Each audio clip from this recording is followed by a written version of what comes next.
Did you hear my joke that when I went to A&M, the Dixie chicken hadn't been invented yet? I went to the University of Texas for a BA.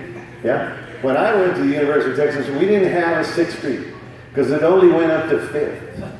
So 1, 2, 3. All right, folks.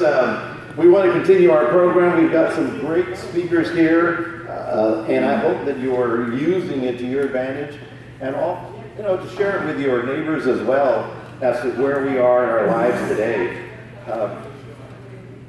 It's really weird to think. When I was born, there was only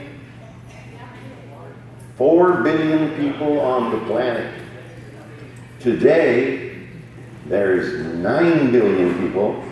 And the question is, can the Earth sustain 10 billion? There's obviously arguments on both sides, but the population growth. Well, here's another example. When I went to school in Austin, population was 250,000. Now you look at that Austin area, it's 2 million. And they're on the top of your watershed. Isn't that interesting? So whatever happens up there is going to happen to you as well. Please, ladies and gentlemen, let me introduce to you Mr. Steve Raabe from the Matagorda Bay Mitigation Trust. Now, that's different from just a club, right? This is much more serious, and we look forward to you telling us about all the things that are happening. You are a professional engineer, right? So you can tell us about the Matagorda Bay Mitigation Trust. Thanks. Thank you, Maclovio. I do have to say, when I was at Texas A&M, my freshman year, I got to attend the Dixie Chicken's first birthday party. I was right. It's true. Well, thank you for having me here today. It's truly a pleasure to get down to this part of the country. Let's go ahead and go to the first slide. And I'm going to talk about the Matagorda Bay Mitigation Trust. And as some of y'all are probably aware, the trust was established as the result of a final consent decree in a Clean Water Act lawsuit brought by the San Antonio Bay Estuarine and Waterkeeper and Diane Wilson versus Formosa Plastics. And that consent decree required the separate establishment of the Matagorda Bay Mitigation Trust and the appointment of an independent trustee to manage and distribute the funds that would be paid by the defendants for certain projects. And so that funding was to be implemented and administered under the Matagorda Mitigation Trust. So next slide, please. So I was appointed the trustee in February of 2020, and I had just recently retired at that time from the San Antonio River Authority, where I had spent 27 years in that organization, and previous to that, several consulting engineering companies. I like to blame or thank Jace Tunnel for so happened you send an email out that you're retired, and some folks say, well, I think that person ought to do something else. And he forwarded my name to Diane. Diane called me, and I made it through the gauntlet of the selection process and was appointed trustee. So I've got a little over 40 years of experience in water resources and environmental projects and working with multiple organizations on putting projects together. So next slide, please. So the purpose and the funding of the trust. The consent decree provided for the establishment of the Matagorda Bay Mitigation Trust, and it was to be funded by Formosa Plastics in the amount of $50 million over 5 years. So Formosa puts in $10 million a year to the trust. Now, the trust is to undertake environmental restoration and mitigation projects for the benefit of the Matagorda Bay and San Antonio Bay area ecosystems. And that is defined specifically in the consent decree. Now, I'm going to go over some, in general terms, some of the projects that we're working on, but if you're interested in some detailed information on the projects, all of that can be found on the Trust's website, and that's listed there, and on my last slide I'll have that website also. So next slide, please. So the consent decree dedicates funding for 6 specified projects. And I have those listed here, and I'll just give you a little information on each of those. So the first one is the formation of the Matagorda Bay Fishing Cooperative, and it allocates $20 million for that. And the trust, in accordance with the consent decree, has contracted with the Federation of Southern Cooperatives to work with the local area fishermen to form a cooperative so that they can market and their catch. That project is ongoing. The next project is one that Calhoun County is handling, and it's the Green Lake Breach Repair, and $2 million were allocated for that. So Calhoun County has been actually working with the Guadalupe Blanco River Authority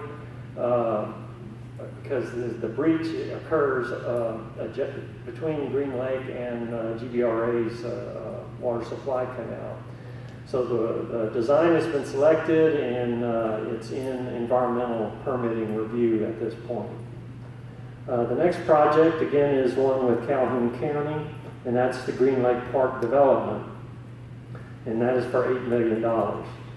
And the county has just engaged a consultant to design the first phase of improvements. And the county has a Parks Advisory Board that it's been working with to prioritize those specific projects at Green Lake. The next project is the Calhoun County YMCA Summer STEM Program, and $750,000 is allocated to that. And the YMCA just completed their 3rd summer program just a few weeks ago. And it's been very, very successful in getting kids from this community out in the environment to increase their understanding of that. The next project is Magnolia Beach Erosion Control and Beach Restoration. This is another project that Calhoun County will be responsible for. That project has not started. There are some other projects, I think, being funded by the General Land Office and the Corps of Engineers that are close in that area. And the county's working to, leverage the funds from all 3 of those sources so that we can make best use of those dollars. So we hope to get that project underway soon. And then the last one on this list is the University of Texas Marine Science Institute Neural Patrol Expansion, Education, and Outreach Project. And it's for $1 million over the 5 years. And Jace Tunnel is in charge of that project. And so they are working on their 3rd year of that program. And they've done a lot of outreach and expansion here within the state and internationally. You've got folks from all across the world that are interested in this issue. So those projects are specifically named in the consent decree. Let's go to the next slide. There's also funding for what's called the Environmental Research Mitigation Project, and that provides funding for environmental research regarding the bay systems or the river deltas in Calhoun or Jackson counties, which feed into the bay systems. So this funding is $5 million over the 5 years, so about $1 million a year. And it's for environmental research topics, including ecology, pollution, fisheries, or habitat and wildlife restoration of those ecosystems. So 5 research projects have been funded to date, totaling $1.88 million. And I don't have a listing of those in this presentation, but again, if you want to see those project descriptions, that's available on the Trust website. So the next slide, this is another, I guess, group of funding that the consent decree provides for, and it is to research, protect, and restore the water bodies and surrounding ecosystems of the bay systems or the river deltas. And the allocation for that work is $11.25 million. And I've listed in bulleted form there what projects qualify for that funding. So it's providing public education about those water bodies, sponsoring youth camps, purchasing land in the watersheds for conservation purposes, particularly to reduce runoff and other pollution, and to improve public access, either physical or visual, to those water bodies. We can do environmental research, just like the previous funding can do, and we can do environmental advocacy, except for litigation. We're not to get involved in any litigation or fund anything like that. And then habitat restoration. And we have funded 19 projects to date, totaling $5.722 million. So let's go to the next slide. The projects that I just described to you, both the research projects and then the ones, the 19 projects that were in that previous slide. We selected those projects by going through a request for proposal process, and that is directed in the consent decree. So we do that once a year. We solicit proposals to fund those projects.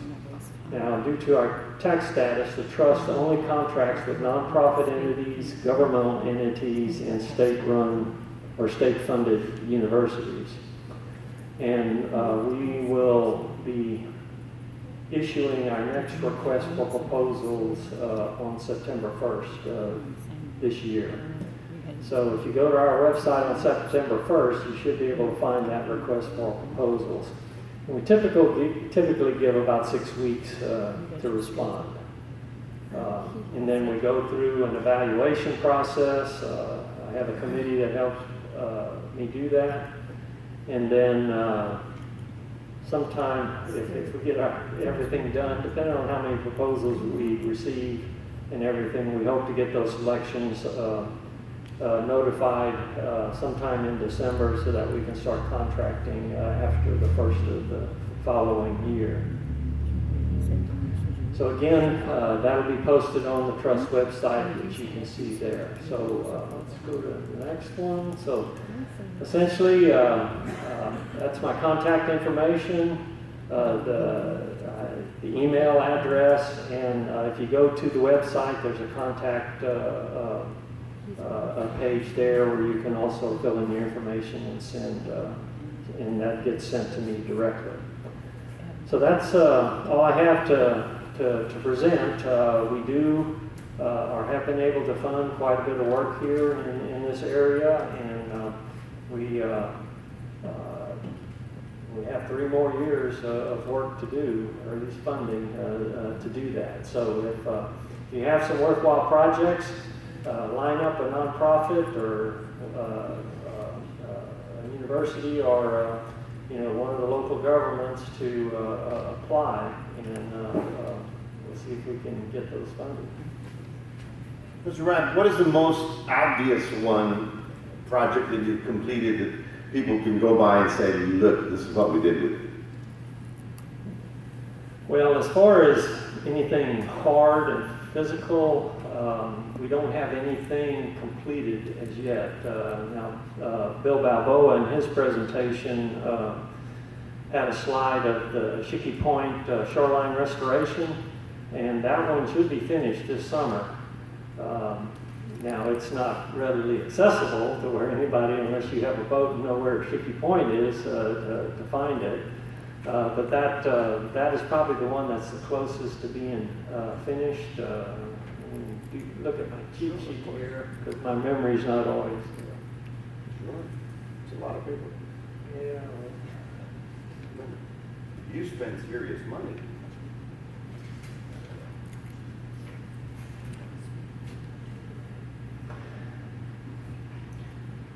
Well, one that's been completed, and again, it's not a physical asset that's on the ground, but the Calhoun County extension through their 4-H sports fishing club, we purchased, or they purchased some ecology education equipment, and they partner up with the YMCA to produce,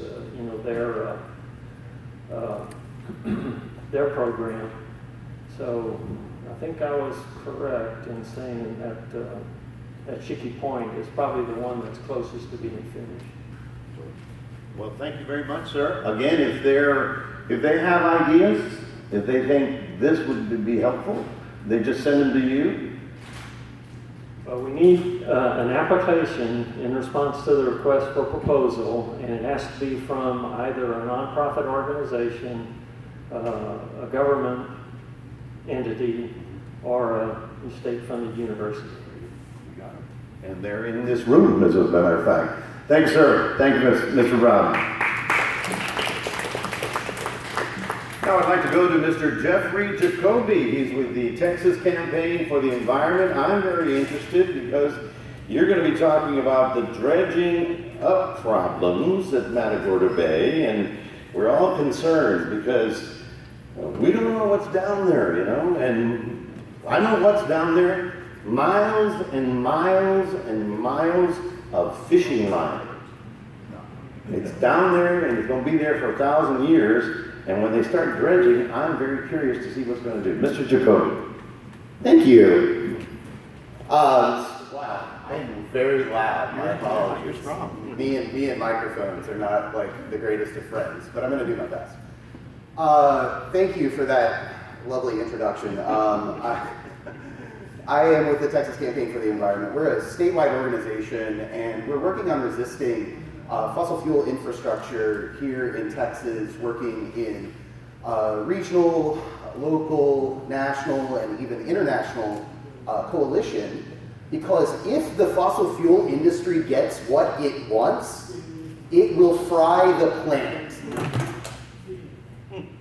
Climate change obviously is the defining environmental issue of our time, and the companies most responsible for causing the climate crisis are waging an all-out assault on Texas and on the Gulf. There are 33 major projects just in Texas and Louisiana alone. One project just up the road in Freeport, Brazoria County, would be the equivalent of 60 coal plants were this project to proceed. 60 coal plants. Who is that? It's called the Seaport Oil Terminal. It's proposed by lovely companies Enbridge and Enterprise. Enterprise being one of the companies that profiteered most during Winter Storm Uri. But Enbridge does wind. Enbridge also does the largest inland pipeline spill in the history of our country. And they also operate the largest oil export terminal in the U.S., and that's in Corpus Christi, or Ingleside. So what does all of this have to do with Calhoun County and Matagorda Bay? Aaron, can you scroll down to the section that says Goals and Opportunities? This is y'all's port, the Port of Calhoun. We've talked about the dredging. Dr. Bonnell mentioned this website, right? This is the one. The Port of Calhoun is proposing this dredging project because it wants to allow an oil company, a fly-by-night, shady oil company called Max Midstream that has operated 0 oil projects, and actually the founders of this company are failed real estate dudes. So that does not give a lot of confidence that they're going to be able to pull off a major oil export terminal.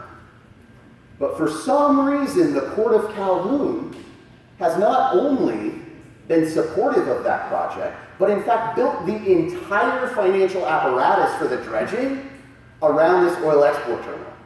And we'll talk about that momentarily. The last thing that I want to say in the way of kind of introducing this is that Bill said this is the forgotten coast.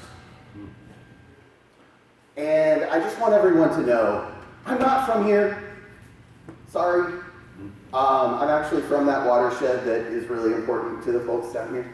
But there are people all over the country, there are people all over the world who are paying attention to what happens in Calhoun County, who are paying attention to what happens with this oil export project, paying attention to what happens with this dredging project. My organization, along with numerous others that are national and international in scope, are working with local activists, working with the local fishing community to build resistance. We have, I don't know, more than one, less than 30 lawsuits fighting this project. We actually were able to organize over 5,000 comments, all the way from like Alaska to the Netherlands, protesting the air permit for this facility, which, going back to the doctor's presentation, would cause many of the VOCs, et cetera, that lead to the kind of cardiovascular problems that the doctor was referring to. So let's get into the port. The port has this website. Has anyone besides the doctor seen this? Have y'all seen the signs around town that says stronger port for a greener environment? This is a propaganda campaign being waged by the Port of Calhoun, and funny enough, this website, it launched the day after our coalition launched a whole series of online ads against Max Midstream. So they obviously slapped this thing together. That's why the quality looks like, someone said to their 15-year-old who was in computer science class, hey, can you get up a website for us? So you'll see what the port is saying, and what I'm going to do here today is I'm not going to give you a point-by-point refutation. You have people a lot smarter than me who can tell you the reasons why these are lies or mistruths, why these are misleading. I'm just going to do a little teaser, and then at the end I'm going to implore everyone to get out their phones, so be ready. So the port says the reason for this dredging project, which, as I said previously, is solely so that massive VLCCs, can anyone tell me what a VLCC is? Very large. You're on it. You got two of them. Very large something cargo. Crude carrier. Very large crude carrier, yes indeed. These are ships the size of 3 football fields that can load like 2 million barrels of oil every day and take it all over the world. These ships can't get into the Port of Calhoun right now. They can get into Port. Oh, really? Yeah. Yeah. That's the biggest reason for this dredge. So you've got improve the navigational efficiencies and safety of the deep draft navigation system within the period of analysis, blah, blah, blah, blah, blah, consistent with protecting the nation's environment. I think you can ask the people who fish in the ship channel, who shrimp in the ship channel, if having the ships the size of 3 football fields is compatible. And we're going to talk more and more and more about the ways that this is an environmental disaster. Significant transportation cost savings due to larger cargo loads shipped. Yes, this is actually true. There would be significant transportation cost savings. And do you know who would benefit from those significant transportation cost savings? Them.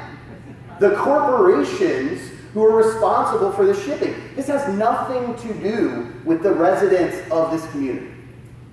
Positive impacts to the regional economy include the addition of more than 1,000 new jobs, over $1 billion in overall growth in the region in the first decade, blah, blah, blah. I can assure you because I do work all up and down the coast, that when there are promises of jobs from oil and gas corporations, those are not jobs that are going to locals. Oftentimes, those are not jobs that are permanent.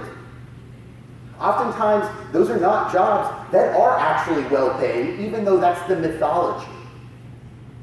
You go to a place like Port Arthur, where the world's largest oil refinery is across the street from one of the other world's largest oil refineries that has industrial development on the literal fence line of people's homes, that is literally killing people.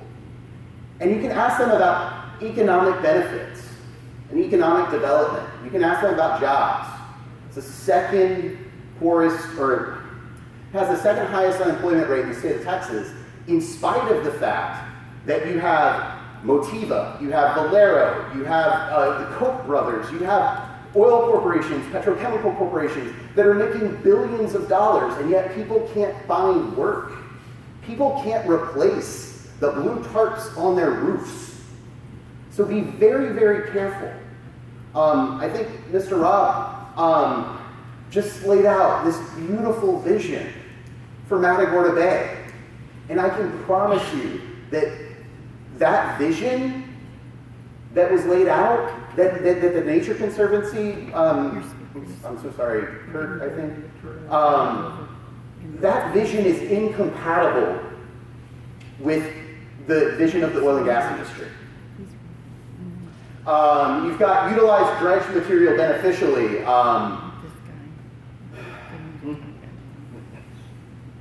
Okay, dredged material isn't inherently toxic. It is not inherently toxic. In this case, I don't remember who said it earlier, 800 acres of oyster reefs buried, 1,000 acres of seagrass buried. To top it all off, all y'all know that Alcoa was dumping toxic mercury into the bay, and that there is a Superfund site, in which case some of that dredged material may be safe. Some of it may have mercury, and as the doctor said, that's real bad.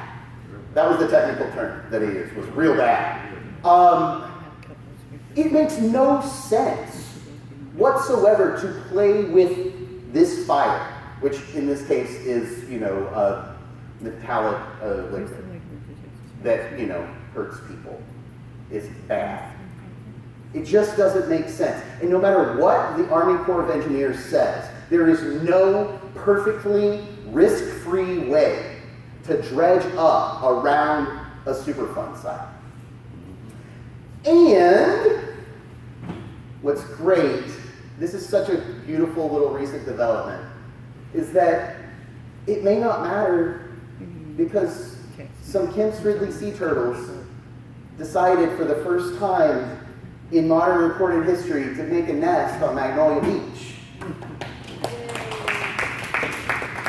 And we, along with Diane and others, are part of the lawsuit against the Army Corps that does involve endangered species considerations. And the dredge materials, whether or not there's mercury in it, would be right there adjacent to that beach. And there's some really annoying at best, irksome, extremely frustrating, and all the other euphemisms that I could think of, loopholes in the laws about the Endangered Species Act that may make it so that dumping dredge material next to that beach is okay as long as it's not on that beach, right? But we're gonna fight. We're gonna fight for the community, and we're gonna fight for those cute little baby turtles. The port claims it's working with conservation groups. I think working with might be a strong word. And the question is, which conservation groups on the dredging project? Is the Lavaca Bay Foundation part of those conversations with the port about the dredging project? No.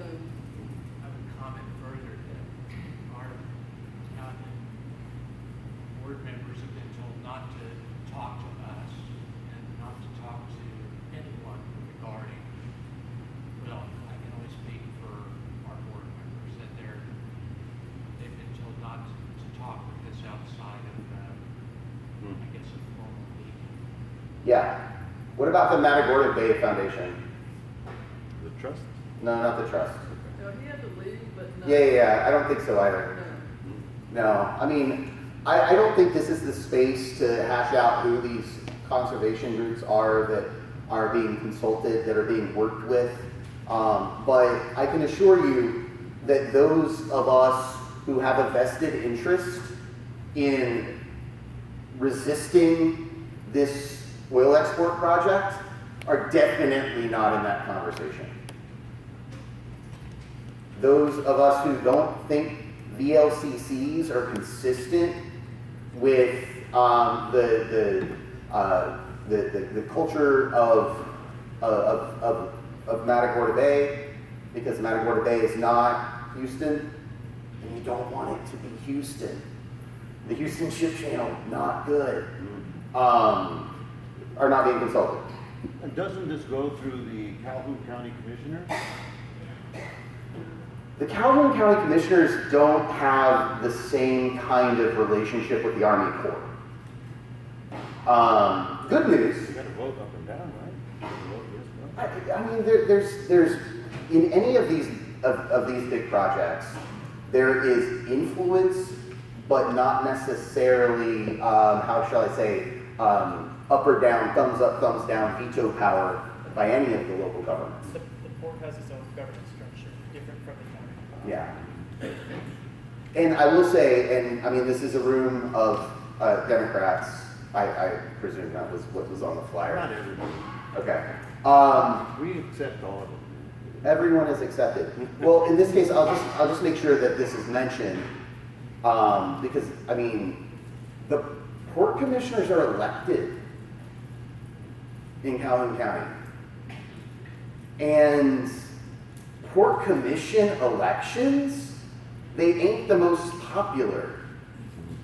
And so in a lot of instances, what the monumental task that you have of winning this congressional seat, winning a port seat is not the same. So just, if there's anyone who wants to run for port commissioner, strongly encouraged. I mean, as long as you're on our side. No, it's supposed to be local opinion, local control. Yeah. Ports have so much more power than they get given credit for, and I'm gonna full vulnerability here. I didn't know that until like a year ago, and I've been at this for like nearly 20 years. I didn't realize how much power ports actually have, and if you go to a place like the Port of Corpus Christi, where they are not elected, you will see